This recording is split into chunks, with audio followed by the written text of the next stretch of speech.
Hey everybody, it's March 3rd. This is Nathan. And this is Michael. And you're watching that family show, the Ocho.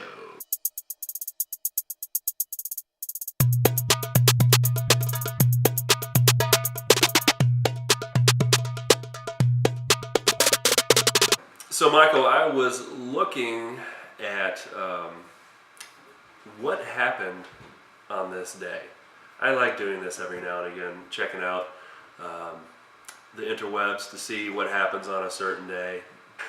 So on March 3rd in 1945, Batman and Superman met for the first time. Was this like on TV or radio? It was on the radio. Yeah. And look, 60 years later, trying to kill each other. What has happened? And actually, that movie was so bad, I feel like it was trying to kill me. Have you ever listened to any of those old-time radio shows on Sirius? Yes, they are really good. Hey, listen here, I'm Superman. And here's some really cool special effects. They're like banging sticks together. Yeah. Taking shoes on gravel and everything. Those are good old days. You see, here, listen here. I'm gonna show you straight. Maybe we should do that with our show. Hey, people don't want to see us anyway. Welcome to that family show, yeah? So speaking of superheroes, it's been really big in cinema lately for like the past 10 years. There literally seems like every other week there's a new superhero movie coming out.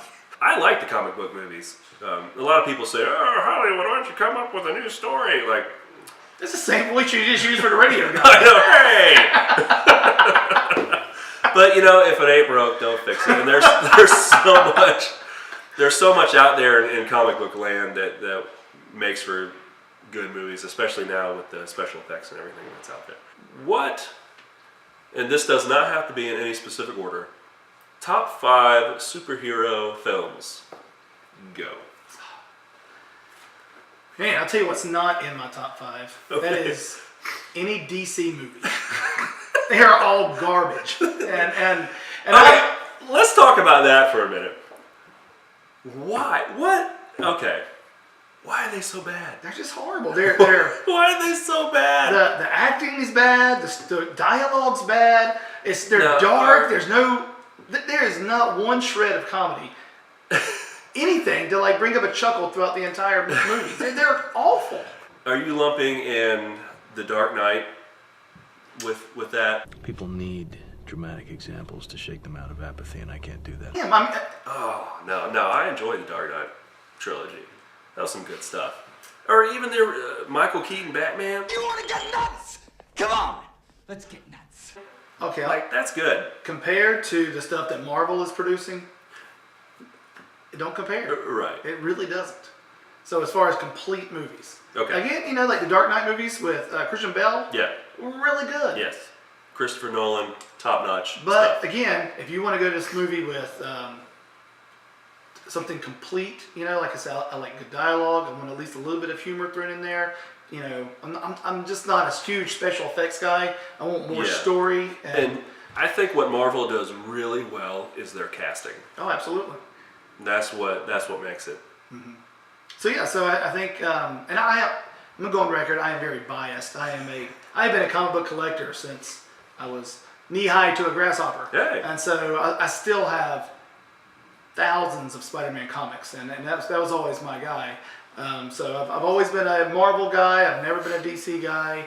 So I am a bit prejudiced, but still, they're not doing quality stuff. But probably some of the Marvel movies that I've enjoyed the most. Obviously, the ones that have a full cast. Mm-hmm. Where there's the first Avengers, I thought was fantastic. I thought the last Captain America movie, Civil War, was great.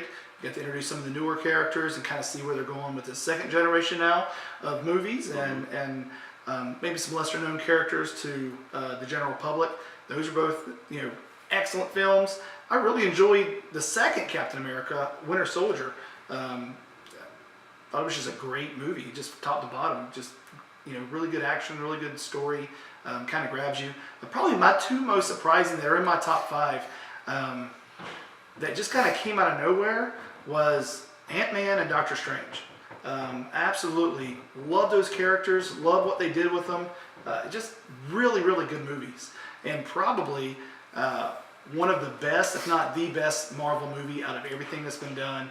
the surprise hit from 2 years ago. The sequel's coming out this year, Guardians of the Galaxy. Well, Star-Lord, man. Yeah. I mean, talk about perfect casting, great story. It doesn't take itself too seriously. I mean, it has everything you could want in a movie. It is fantastic, and I know our family's, counting down the days until a sequel comes out this summer. Yeah. So let's talk about my 5. Speaking of having fun, the first Iron Man. I think, I don't know if there's kind of a 50-50 split on people who like this. I really enjoyed it.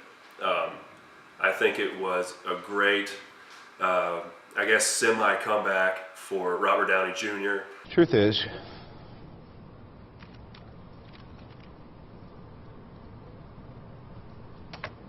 I am Iron Man. It was a great tone setter for kind of a revamping of Marvel movies. Like, hey, this is what we're doing from here on out, and buckle up because it's going to be a bumpy ride. It was just a cool movie. The first Captain America, I really enjoyed that movie. I'm not a super comic book guy, and I was never really into the Captain America story, but this is one of those movies, like, if you're not into it, you're still going to enjoy it because there's a lot in there. Just the way that they did the story and how they just bring you through it, so cool. Avengers, another tone setter, I guess, for ensemble cast movies.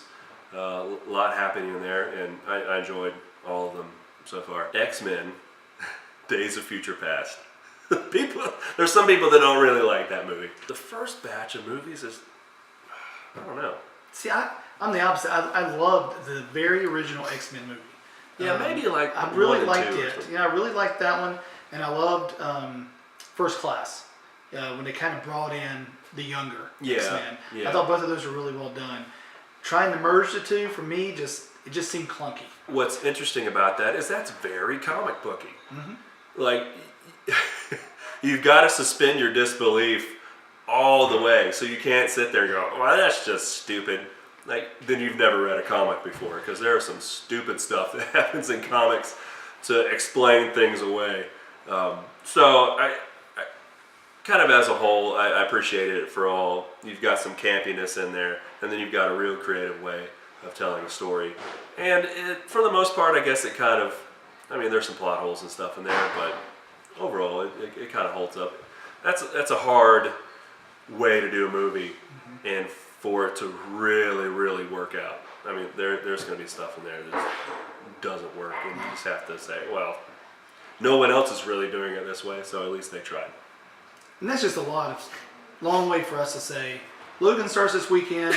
Mom and Dad, you may enjoy it. Do not take the kids. It is rated R. It's probably going to go the Deadpool route as far as violence and such. So anyway, you won't be finding a review on that family show. You didn't let me talk about my 5th favorite superhero movie. Oh, I thought you got through. Oh, no. They've been so long. Flight of the Navigator. How's that a superhero movie? How is it not? Look. Your list don't even have Captain. You got It's Spy right there. Kids and Lava Girl and Shark Boy on there. Should have put Cloak and Dagger on there. Which was a Marvel comic. One of the really neat things since we've started this whole endeavor is we've had some people reach out to us about all sorts of different things. Mostly cease and desist letters. Right, like, you guys, please stop. But we ignore those. We really hold on to the ones that are positive. Like, hey, you guys need to go check out such and such in town and do a segment there. And we've had some kids and family musicians reach out to us and say, hey, would you guys mind featuring some of my music? And we say, after you pay a nominal fee, we'll be glad to do anything. So one of those musicians, Annie Lynn, reached out to us early on and said, hey, I've got this song for Earth Hour. And we were like, hey, great. What's Earth Hour? So we listened to the song, and the song does a great job of explaining what Earth Hour is and what you can do. And what Earth Hour is this year it's on March 25th. So from 8:30 to 9:30 p.m., everyone across the planet is supposed to turn off their non-essential lights. So this is a way of gathering together as a global community and saying, hey, we want to do our part, even if it's something that's relatively this small, you know, on a personal basis. Just turning off some lights so we can conserve some energy. You know, maybe during that time you can do things together as a family that you may not normally do. You know, you turn off your TV and play a game or something. Everyone in the world cut off their lights all at one time. There would be no light from Earth, and how would the Martians find us? There would be That's nothing. true. They'd be like, where'd they go? Where'd they go? True. That's just two thoughts. I was worried. So about. we're But I'm glad. we're protecting ourselves too. It's not only conserving energy, but the aliens will. If you want to be protected. That's right. I mean, maybe they're nice and make us space Maybe pizza. I am. Whoa. So Annie Lynn's song about Earth Hour is going to be featured this week on our channel on Tuesday the 7th. But it's also going to be featured on the Children's Music Network, the WWF, not the former wrestling organization, but the nature one. The wildlife. That's right. Is also they're the ones who started Earth Hour. So a lot of organizations are coming together to make this thing happen. So it sounds pretty cool. You know, it's something small that everybody can do. So 8:30, 9:30 p.m. March 25th. Click them off. So what else is happening? I got another game review Okay. coming up. We're going to be doing a game called Roar-a-saurus. Whoa. This is my daughter's favorite game, and I'm going to confess, every time we play this game, I end up walking away with a headache. It is a loud, wild game, a dice rolling game. You're rolling the dice, you're trying to build things for your dinosaur. It's nuts and it's crazy. It's for ages 8 and up, 2 to 5 players. It is a lot of fun. So we'll be reviewing that this week. All right, you've got Dino Mats, Battle Dice, Damage Markers, Power-Up Tokens, Victor Tokens, and Knockout Tokens. Is this like a full contact kind of game? It is when it's my fault. So Roar-a-saurus. Last week you debuted one of your music videos. I did. Yeah. Well, technically, okay. Well, So it was you wasn't- playing. That's right. It wasn't my song, but but that's okay. You were a kindie music cover band. That's right. Yeah. So what about this week? Is it going Yeah. to be another cover song or your own? It's going to be an original. Nice. So you'll have to check it out and see what it's going to be, what it's going to be about. All right. So yeah, I'm pretty excited about Another it. live performance. Yeah, All right, another cool. live one. So hopefully you can look at that and go, hey, I want that in my town.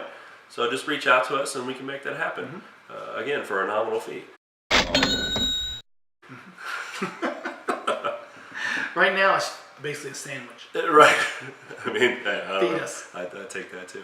As always, please don't forget to subscribe, like, and share this channel. Check us out on Facebook, Twitter, Instagram.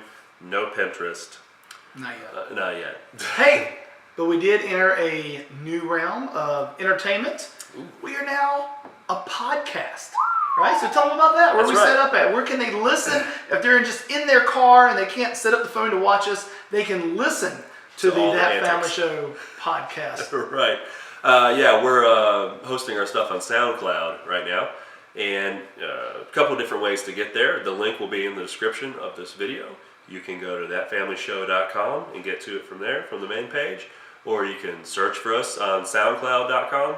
I think you can get to us soundcloud.com /That Family Show. It's one of the slashes.